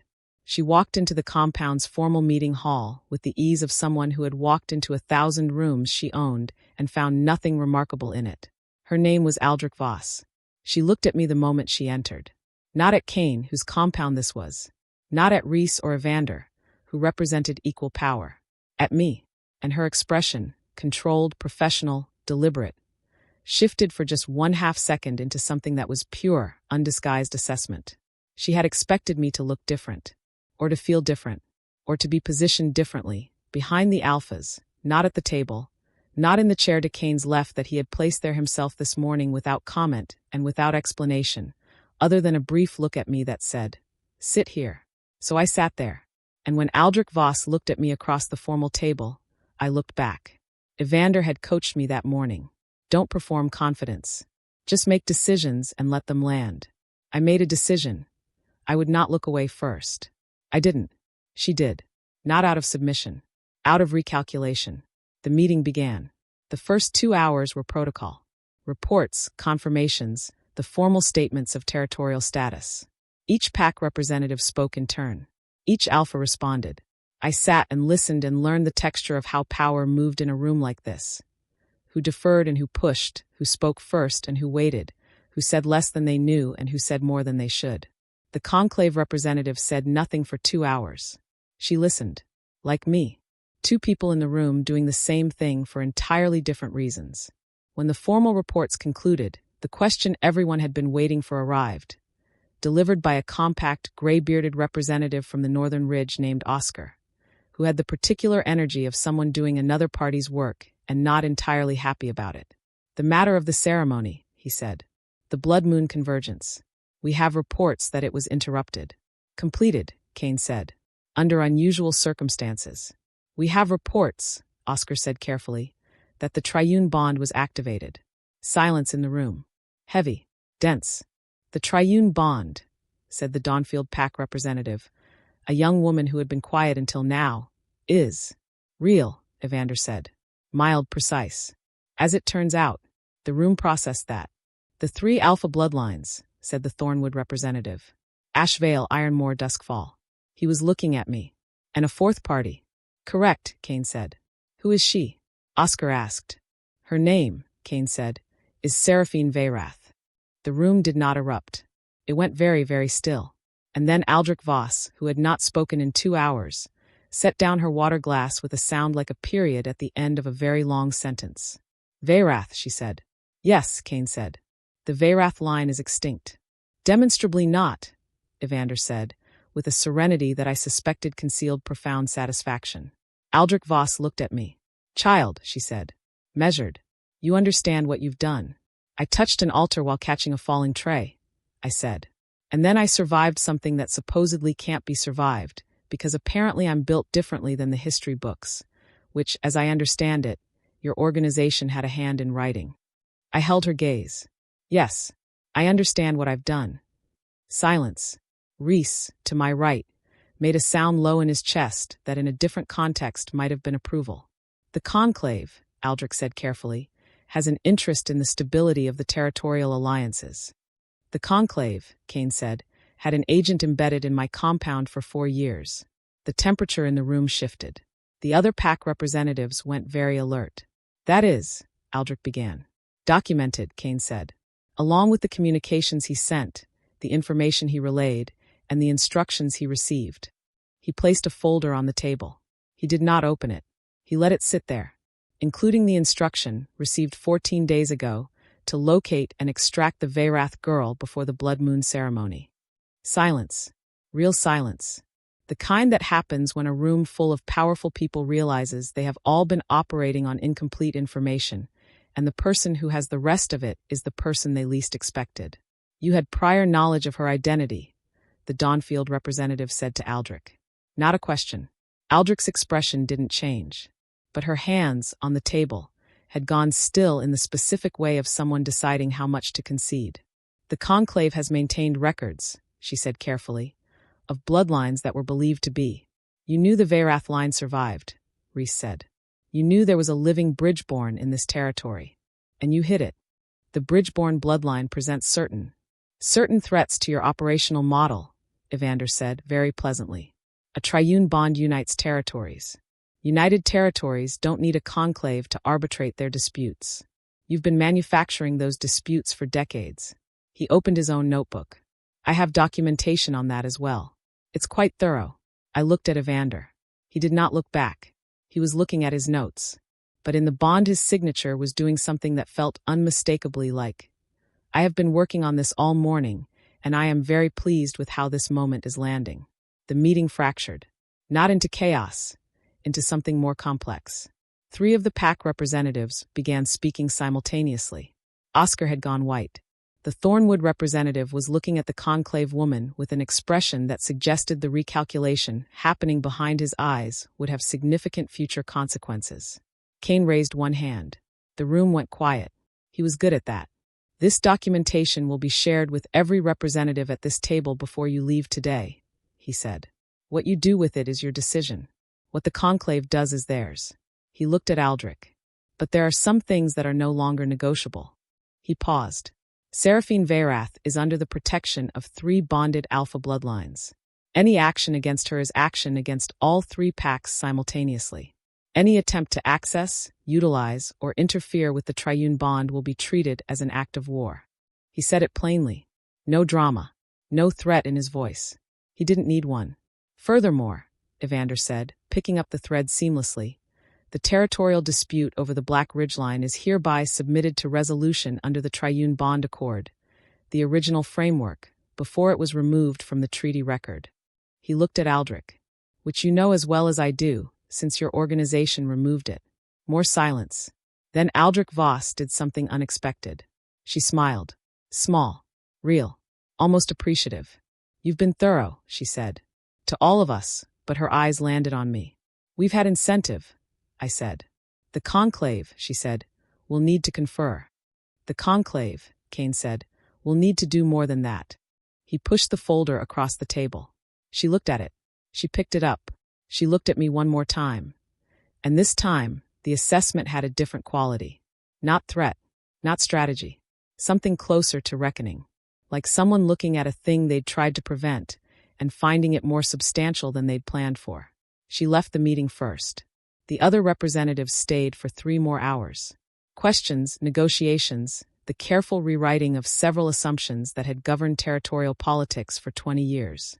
I answered when I was asked. I asked questions when I had them. I watched Kane manage a room the way a master engineer manages a complex system. Adjusting pressure here, releasing tension there, knowing exactly which lever to touch and when. I watched Reese do the opposite. Direct, blunt, the kind of honest that cuts through pretension so fast that the other party usually didn't realize they'd been disarmed until they were already agreeing to something. I watched Evander do what Evander did, collect information, synthesize it, and release it at exactly the moment it would have maximum effect. 3 different approaches, 3 different strengths, and me at the center, not a weakness, an anchor. When the last emissary left and the doors closed, Kane sat back in his chair and exhaled. It was the first non-controlled breath I'd seen from him. Reese dropped into a chair and stretched his arms above his head. Evander closed his notebook. And then all 3 of them looked at me. Well, Reese said. Well, I said. You told a conclave senior officer that her organization had a hand in writing inaccurate history books, Evander said. To her face. In a formal meeting. Was that wrong? I asked. No, he said. It was exactly right. A pause. It was also remarkable. You've been invisible for 17 years, Reese said. And today you were. Visible, I said. Formidable. Kane said that he said it quietly. Factually. The way he stated things he'd decided were simply true. Something in my chest, not the bond, something older and more mine, did something complicated. The conclave isn't done, I said. Aldrich Voss didn't get to her position by walking away from setbacks. No, Kane agreed. She'll regroup. Come at it differently. He looked at me. She'll try to reach you directly. Outside the structure of formal meetings. Let her try, I said. Reese made the sound again. The low one. Surprised approval. The bond, Evander said, looking at the table with the thoughtful expression of a man connecting pieces. The 3rd stage. The full triune formation. He looked at the others. When it completes, and it will complete, now that all 3 acknowledgements are made, Sarah's abilities will fully activate. What abilities? I asked. The Veyrath conduit abilities, he said. The text isn't fully specific, but it references a strengthening of the bond network, an ability to sense threats to the bonded parties, a capacity to, and I'm translating loosely, hold the weight of the whole. That sounds abstract, Reese said. It probably manifests practically, Evander said. We won't know until it happens. When does it happen? I asked. The 3 of them exchanged a look. Soon, Evander said. Now that the acknowledgements are complete, the bond will move toward completion on its own timeline. Which we can't control, Kane said, with the precise tone of a man who has accepted this and does not enjoy it. Which we cannot control, Evander confirmed. I sat with that. In my chest, 3 candles. All of them burning steady now, all of them warm, none of them the guttering, uncertain flames of a bond intention. And the fourth one, mine, burning brightest of all. "There's something else," Reese said.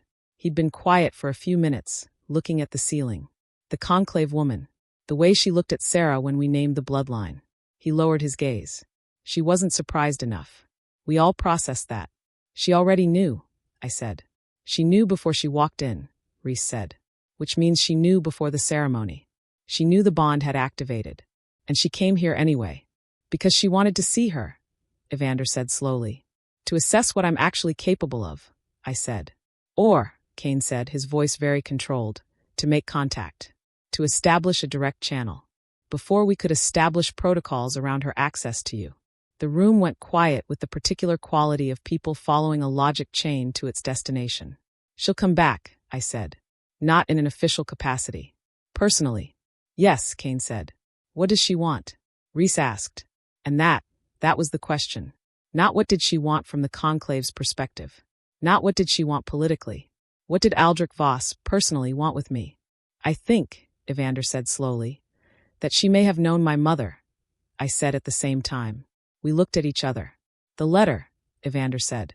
"Your mother said the conclave destroyed the Werath. But she also said she trusted Alpha Gregor to hide you." He paused. "The question is whether someone inside the conclave helped her. Someone who later had regrets." The possibility settled over the room like cold air. An enemy who might not be entirely an enemy.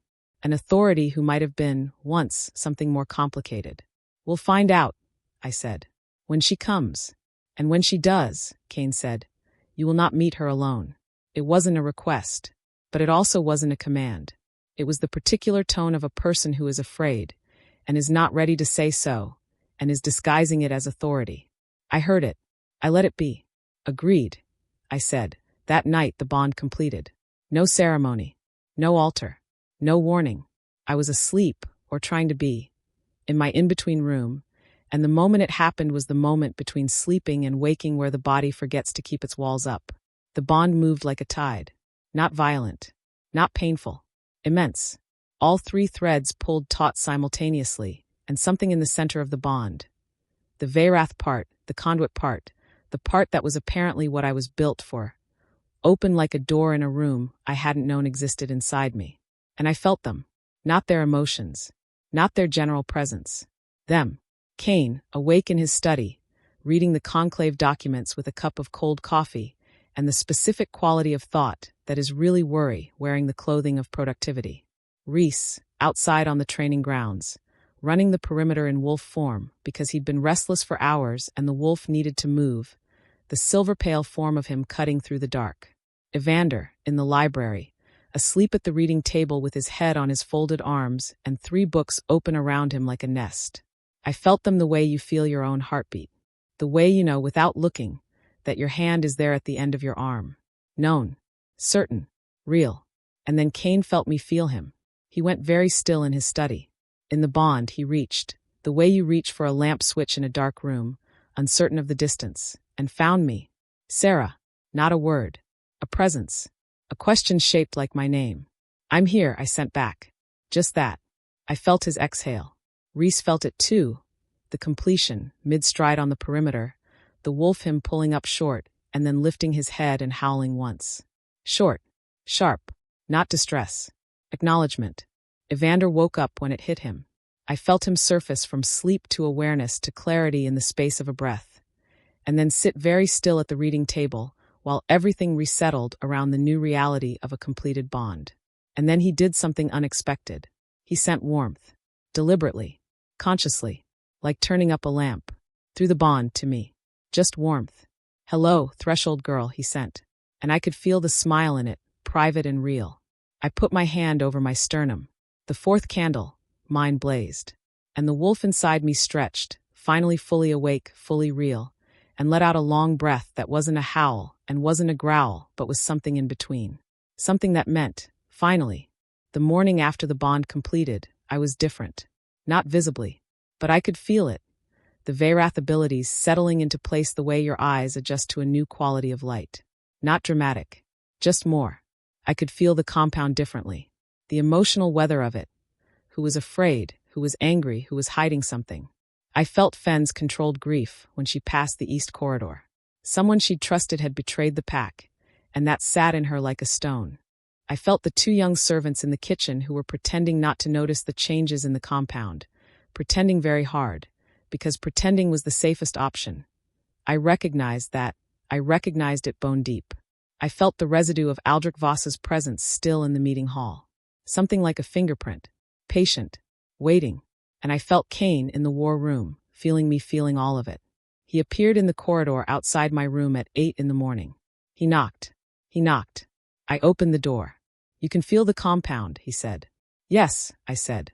"How far does it extend?" I considered. "The whole compound. Perhaps the grounds. I'm not sure of the edge yet." He absorbed that.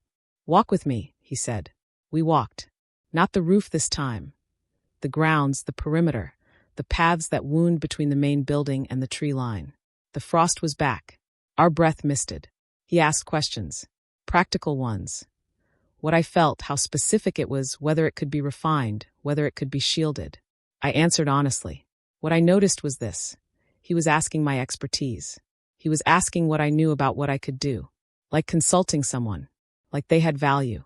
"This changes our defensive position," he said after a while. "If you can feel threat before it manifests." "I don't know if I can feel threat specifically," I said. I felt Aldrich Voss's patience. "That's not threat. That's intent. There's a difference. Intent matters more than threat," he said. "Yes," I said. He was quiet for a moment. "The conclave will make their next move within the week," he said. "Either through Voss directly or through one of the territorial representatives who is still in their pocket." He paused. "The Northern Ridge representative. Oscar. He's still compromised."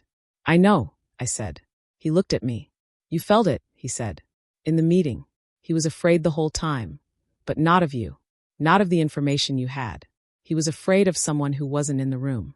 I paused. Someone he'd have to report to afterward. Kane was quiet for a long moment. "You could do more than protect this pack," he said. "What you are, what the Werath abilities give you. In the right context, with the right training." "I know," I said again. He stopped walking. I stopped. We stood on the frost-bright grass at the edge of the tree line, and he looked at me with those blade-gray eyes, and I looked back, and neither of us looked away. "I need to ask you something," he said, "and I want you to answer honestly." "All right," I said. "Are you afraid of what's coming?" I thought about it. "Yes," I said. "Good," he said. And it surprised me enough that I showed it. Anyone who isn't afraid of what's coming isn't paying attention. The fear means you understand the stakes. He paused. "What I'm asking is whether the fear is going to stop you." I looked at him. Kane Ashvale, who built walls out of control and precision and the careful management of distance, standing in the cold asking me whether I was brave enough. "No," I said. "It's not going to stop me." Something in him settled. Not relaxed. Kane did not relax, not in any way I'd seen yet. But settled. Like a bow that's been drawn, finding its position before release. "Good," he said again. He started walking back toward the compound. After 2 steps, he stopped. Did not turn. "In 7 years," he said. "The floors. The early mornings." A pause. I didn't look. I should have looked. He was still not facing me. "I intend to do better." He walked on.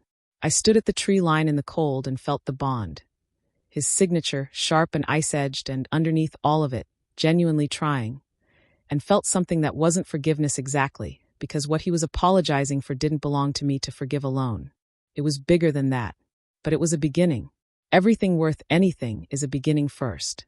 I walked back toward the compound, toward whatever Aldrich Voss had planned, toward the conclave's next move, toward the answer to a question that had been growing at the back of my mind since I'd read my mother's letter. The last of the Werath line, she'd written. Last. But last implied there had been others. Plural. And if the conclave had hidden the fact of my existence, if they had destroyed the Werath bloodline selectively, carefully, with intent, what if they hadn't gotten all of them? What if the last wasn't last at all? I carried that question through the morning. I carried it like a key, not yet knowing which door it opened. But I was learning. I was learning that I had hands capable of more than scrubbing floors. I was learning that having a seat at the table meant more than surviving the meeting. It meant shaping what happened there. And Aldrich Voss was coming back. I could already feel it. Patient. Deliberate. moving through the territory like weather with a direction. She was coming, and this time I would be ready. Aldrich Voss came back on a Thursday. No announcement, no formal request. She arrived at the compound gate at dusk, alone in a plain gray coat, with no escort and no conclave insignia. Like a woman paying a private visit. Like someone who had decided that the official channels were finished and what remained was personal. Fen brought the message to the war room, where all four of us were reviewing territorial maps. She delivered it without expression, which was how Fen delivered everything, and stood waiting for instruction. Kane looked at me. I'd felt Voss coming for 2 hours. That patient, deliberate energy. Moving through the territory like a current under still water, purposeful and deep. Bring her to the eastern sitting room, I said. Fen looked at Kane. He nodded once. Fen left. Reese stood up. I'll be in the corridor. You'll be in the room, I said. He looked at me. All of you, I said. She came alone to signal that this is personal. Fine. But I'm not meeting her the way I used to meet powerful people, with my eyes down and my hands folded. I looked at each of them. She meets all of us, or she meets none of us. A beat. The room, Kane said. To no one in particular. Agreement wearing the shape of a command. We went to the eastern sitting room. It was a room designed for smaller conversations. Armchairs, low light, a fireplace already burning because the compound staff had anticipated the cold evening. No formal table. No power geometry.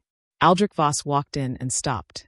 She'd expected me alone, or me with one alpha. A managed conversation. Something she could steer. For people looked back at her instead. She adjusted without visible discomfort. That was impressive. I noted it. Seraphine, she said. Aldrich, I said. A fractional pause. First names. She'd started it. She noted that I'd matched her. She sat down in the chair across from mine. The alphas arranged themselves. Evander to my left, Reese standing at the fireplace, Kane behind and to the right of me in a position that was technically not protective and practically absolutely was. I'll be direct, Aldrich said. Please, I said. I knew your mother. The fire crackled. Nobody moved. How? I asked. We were children together, Aldrich said. Different bloodlines, different territories. We met at a summit. I was 14, she was 12. We maintained contact for 20 years. She paused. Until the conclave decided the Veyrath line was incompatible with their operational framework. And you let them destroy her, I said. The words were flat. Not a weapon, just a fact placed between us. Aldrich did not flinch. No, she said. I helped her hide you. Silence. Complete silence. The letter, Evander said quietly. Your mother's letter said she trusted one man, Gregor. She trusted Gregor with the child, Aldrich said. She trusted me with the knowledge of where the child was. She looked at me steadily. If Gregor had been compromised, I would have moved you. It was the arrangement. And if you were compromised? Reese asked. His voice was level. He was not offering hostility yet. He was doing what Reese did, cutting to the point directly and waiting to see what came back. Then Lyra had a third safeguard, Aldrich said. Someone neither Gregor nor I knew. She was thorough, your mother. My mother. 12 years old at her first summit. 20 years of maintaining a secret. The last months of her life building a triple-layered protection around a child she would not survive to raise. The anger I felt was enormous and clean and pointed in a direction that wasn't here. Why are you here now? I asked. Aldrich reached into the pocket of her gray coat. She placed an object on the low table between us. A pendant. A crescent moon split in three. 3 segments, silver, copper, gold. Identical to mine. My hand moved to my throat. To the pendant there. Where did you get that? I asked. Lyra gave it to me, Aldrich said. The night before she died. She said, if the girl ever activates the bond, if she ever finds out what she is, give her this. Tell her. She paused. Tell her there were 2 of them. The room went very still. 2 what? Kane said. 2 pendants, Aldrich said. The Veyrath conduit's mark. There were 2 made. One for the Bridgeborn herself, one for the other, I said. My voice was strange in my own ears. Aldrich looked at me. Your mother had a sister, she said. Younger. Separated before the destruction. Hidden through different channels. The question I'd been carrying like a key. What if the last wasn't last at all? She's alive, I asked. As of 3 years ago, Aldrich said. Yes. Reese said something under his breath. Evander had his notebook out. Kane, behind me, said nothing. But through the bond his presence was rock solid. Steady, certain, a wall I could lean against if I needed to. I didn't lean, but I knew it was there. Where? I asked. That's the problem, Aldrich said. I lost contact 3 years ago. The channel went silent. Either she moved herself, or the conclave found her. She looked at the pendant. The faction within the conclave that wanted you contained, that wants any Bridgeborn contained, is not the only faction, but it is currently the most powerful one. She paused. I've been working against them for 15 years. Carefully. From the inside. And now? Evander asked. Now the triune bond is activated, she said. Now the information I've been protecting is no longer the most dangerous thing in the room. She looked at me again. And this time the assessment was fully gone. What was there instead was something I hadn't expected. Something older and simpler. She looked at me the way someone looks at a person they've been worried about for a very long time. You're real, she said. Quiet. Like she was saying it for herself as much as for me. I've been real the whole time, I said. I know, she said. I'm sorry it took this long for anyone to show you that. My throat did something. I didn't let it become anything visible. The sister, I said. Give us everything you have. Every communication. Every location you knew. Every contact. I came here to do exactly that, Aldrich said. And the conclave faction that wants me contained, I said. Names. Structure. Resources. That too. I leaned forward. Then why did your agent try to take me before the ceremony? If you were protecting me. He wasn't mine, she said. Her voice went tight. He was the other faction's. Embedded in my network. I didn't know until. She stopped. Until after the ceremony. When I found out, I came here. She met my eyes. I'm not asking you to trust me. Good, I said. Because I don't. Yet. She looked at me for a moment. You have her directness, she said. Your mother. I'll take that, I said. Now give us the information. She did. It took 3 hours. Evander documented everything. Reese asked the hard questions. The ones designed to find the gaps, the inconsistencies, the places where the story didn't quite seal. Kane listened and said nothing until the end, when he asked 3 precise questions that made Aldrich Voss blink, because they went to exactly the 3 things she'd been most careful to present carefully. She answered them. The answers held. After Aldrich left, not under guard, but with an understanding that she would be reachable and that her situation had changed along with everyone else's. The 4 of us sat in the sitting room with the fire burning lower and the night fully dark outside. She's genuine, Reese said. Her scent didn't shift when she answered. She's genuine and she's also operating her own agenda, Kane said. The 2 aren't mutually exclusive. Her agenda and ours overlap substantially, Evander said, without looking up from his notes. For now, Kane said. For now, Evander agreed. I was looking at the second pendant, still on the table. I reached out and picked it up. 2 pendants. 2 Bridgeborn women. My mother dead. Her sister missing. An aunt I didn't know I had. The world kept expanding. Every answer pulled the horizon further out. We need to find her, I said. We will, Reese said. Simple. Certain. No qualification. I looked at him. You don't know that, I said. No, he agreed. We will, Reese said. Simple. Certain. No qualification. I looked at him. You don't know that, I said. No, he agreed. But we're going to try, and I don't do things by half. He met my gaze. We'll find her. I held the pendant. In my chest, 3 candles and 1 wolf. Enough to start point 2 days after Aldrich's visit. The conclave made their move.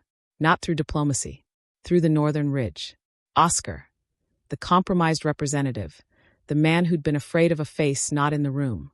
Arrived at the compound at mid-morning with 17 armed Ironmore-uniformed wolves. Except they weren't Ironmore. The uniforms were wrong in 3 small ways that Reese catalogued in about 4 seconds flat, his voice going very quiet in the way it went quiet when he was controlling something large and fast-moving inside him. Those aren't my people, he said. We were in the war room when the gate alert came through. All 4 of us, which was increasingly the default arrangement. The 4 of us in the same room, moving through the day the way things move when they've found their orbit. How many does the conclave have access to? I asked. Unknown, Kane said. He was already at the communication panel, already sending instructions to Fen and the compound guards. But 17 is a display, not an assault. They want us to respond. They want a provocation they can document, Evander said. If Reese engages wolves in his own uniform. It looks like the Ironmore Alpha attacking his own pack, I said. Which destabilizes the triune bond publicly, Evander confirmed. Gives the conclave grounds to call for external review of the bond's validity. Clever, Reese said. Flatly. Not a compliment. What do we do? I asked. Nothing, Kane said. We do nothing. We document. We don't engage. And Oscar? Reese asked. Oscar is going to have a very uncomfortable morning, Kane said, in the tone that Evander had once described as the most frightening thing. I'll speak to him, I said. Everyone looked at me. The wolves are a display, I said. But Oscar is the actual move. He's here because the conclave wants him to deliver a message, some kind of formal challenge or demand. If that message reaches us through the wrong channel, it has the wrong meaning. I paused. I go to the gate. I receive the message from Oscar. On our terms. You are not walking out to a gate with 17 armed wolves, Reese said. I'm walking out to a gate with 3 bonded alphas and 17 wolves who are a display, I said. There's a difference. A beat. She's right, Evander said. Reese looked at the ceiling briefly. Fine, he said. But I'm in front. Beside, I said. He looked at me. Beside, I said again. Not in front. Beside. Something moved in his expression. Beside, he said. We walked out together. The 4 of us, through the compound's main entrance, across the frost-hard ground to the outer gate. I felt the 17 wolves before I saw them. A wall of anxious, managed aggression. The specific emotional texture of soldiers following orders they haven't been fully briefed on. They were afraid. Most of them. Underneath the discipline. I filed that away. Oscar stood at the front. He looked worse than he had in the meeting. Gray-faced. Eyes tight. He looked at me when we stopped at the gate. His fear spiked. Not of the alphas. Of me. Which meant the conclave had told him what I was. What I could feel. Good. Let him know. You're delivering a message, I said. Flat. Not a question. He reached into his coat. His hand shook slightly. He produced a sealed letter. Conclave insignia, formal red wax. The conclave formally challenges, he began. Give me the letter, I said. You don't need to perform it. He stopped. He looked at me. He gave me the letter. I broke the seal. Read it. The conclave was formally challenging the validity of the triune bond on the grounds that it had been activated under duress and without informed consent from all parties. They were requesting a review panel, conclave appointed, to assess whether the bond should be recognized under territorial law. And here was the clever part. If the bond was not recognized, it could not be used as the basis for the territorial accord Evander had cited in the formal meeting, which put us back to square one. 3 packs. Disputed territory. No framework. Exactly what the conclave wanted. I looked at Oscar. The wolves, I said. They're not Ironmore. He said nothing. The uniforms are wrong, I said. The shoulder marking is 6 months out of date. Ironmore changed their sigil last spring. I folded the letter. When the conclave told you to bring a provocation, did they tell you we'd know? His jaw worked. Oscar, I said. My voice went quiet. The way Kane's went quiet. You are afraid of the people who sent you here. He blinked. That fear is rational, I said. They have leverage on you. That's how it works. I held his gaze. I'm offering you an alternative. Sarah, Kane said. Very low. I know, I said. To him. To all of them. I knew I was improvising. I knew this wasn't planned. I looked back at Oscar. The conclave's leverage disappears if you cooperate with us before they can use it, I said. Whatever they have on you, whatever you've done that they're holding, we can work with that. Openly. On our terms. Not theirs. I paused. Or you can go back to them. And they will use you until there's nothing left to use. The wolves behind Oscar shifted. Not threatening, uneasy. Oscar looked like a man standing at the edge of something very high, calculating the fall. The letter, he said, his voice rough. There's more to it than what's written. I waited. The review panel they're proposing, he said. It's a capture mechanism. If you submit to the panel's jurisdiction, which the challenge requires, you are legally within conclave reach. All 4 of you. His eyes moved to me. Especially you. Evander made a sound beside me. We'd be submitting to the conclave's legal framework, Evander said, under which a bridgeborn is technically classified as conclave property, Oscar said, under a statute that's never been publicly tested because there's never been a living bridgeborn to test it on. The cold that moved through me had nothing to do with the frost on the ground. Don't respond to the letter, Oscar said. Don't acknowledge it formally. If you do, you've accepted jurisdiction. He looked at Kane. Burn it. If we don't respond, Kane said carefully, the conclave will claim procedural refusal. Yes, Oscar said. And you'll argue that the challenge was procedurally flawed, which it is, because the conclave cannot initiate a bond review without the consent of all bonded parties, and she, he looked at me, was not consulted. She was not, Evander said. Quiet. Precise. Her consent was not sought. And there it was. The flaw in the conclave's move. They had written a legal challenge around a bond involving a party they'd classified as property. But I wasn't property. I was a bonded party with standing. And they hadn't accounted for me having a voice. Because they'd spent 30 years making sure the Veyrath didn't have one. They'd forgotten to update their strategy for the version of me that wasn't invisible anymore. Thank you, Oscar, I said. He exhaled. Shaky. The wolves, Reese said. They'll need to be released. If they're not genuine Ironmore personnel, holding them creates a separate problem. I know, Oscar said. They were hired. None of them know who employed them. He paused. Most of them are just wolves who needed work. I felt that, through my new extended reach. 17 frightened people trying to feed their packs. Send them home, I said. To Reese. He raised an eyebrow. Please, I said. The eyebrow came back down. You heard her, he said to the wolves. Leave. You're not in trouble. Go home. They left. Quickly. Gratefully. The fear scent dissipated as they went. Oscar stood at the empty gate. I'm not going back to them, he said. It seemed to surprise him as he said it, like a decision that made itself. Come inside, I said. We'll start with what you know. By nightfall, we had 3 more names. 3 more people inside the conclave structure who were more frightened than they were loyal. 3 more cracks in a wall that had looked, from the outside, like it was solid all the way through. Evander worked until midnight, building a legal argument that would nullify the conclave's challenge before it could take procedural hold. Kane spent the evening coordinating with the pack representatives who had left the formal meeting uncertain. The ones who might be persuaded, given the right information, given the right framing. Reese found me at 10 o'clock sitting on the roof again. He didn't ask why. He sat down beside me. We were quiet for a while. The stars were the same as 2 nights ago. The moon had declined further, thinner now, the bloodful weight of it dissipating into a narrow crescent.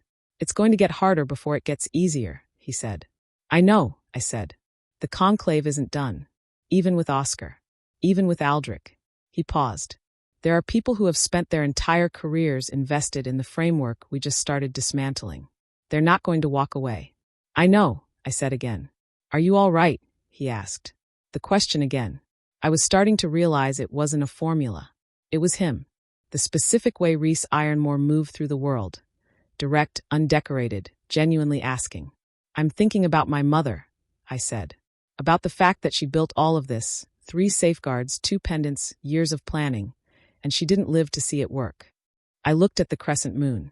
She knew what I was. She knew what I could be. I paused. She spent her whole life protecting me from the thing I needed to become. Reese was quiet. Maybe that's how it works, he said eventually. The thing you protect becomes the thing that can finally do what you were protecting it for. I looked at him. That's unexpectedly poetic, I said. Don't tell anyone, he said. I smiled. A real one. Full. Unguarded. He caught it. Felt it, the warmth of it through the bond. And something in his expression shifted in a way that was not subtle at all. There it is, he said quietly. What? That. He nodded toward my face. The same gesture as before. But this time he didn't move on. He stayed with it. I told you it would change. You said it was going to change, I said. You didn't know. I knew, he said. The bond between us was warm and immediate and entirely honest. I let it be. I didn't name it. I didn't reach for it or pull back from it. I just let it exist in the cold night air between 2 people who had not chosen each other and were finding slowly that choice and recognition were not always the same thing. We're going to find your mother's sister, he said. My aunt, I said. Strange word. Your aunt, he agreed. I breathed in the night air. Pine and cold and the space between storms. Come on, I said. It's freezing. It is, he said, not moving. I stood up. He stood too. And when we walked back through the hatch and down the corridor, his hand found mine in the dark, brief, certain, the specific warmth of a person who has decided to stop pretending. And then we reached the light and he let go. But I felt it, long after. The morning it changed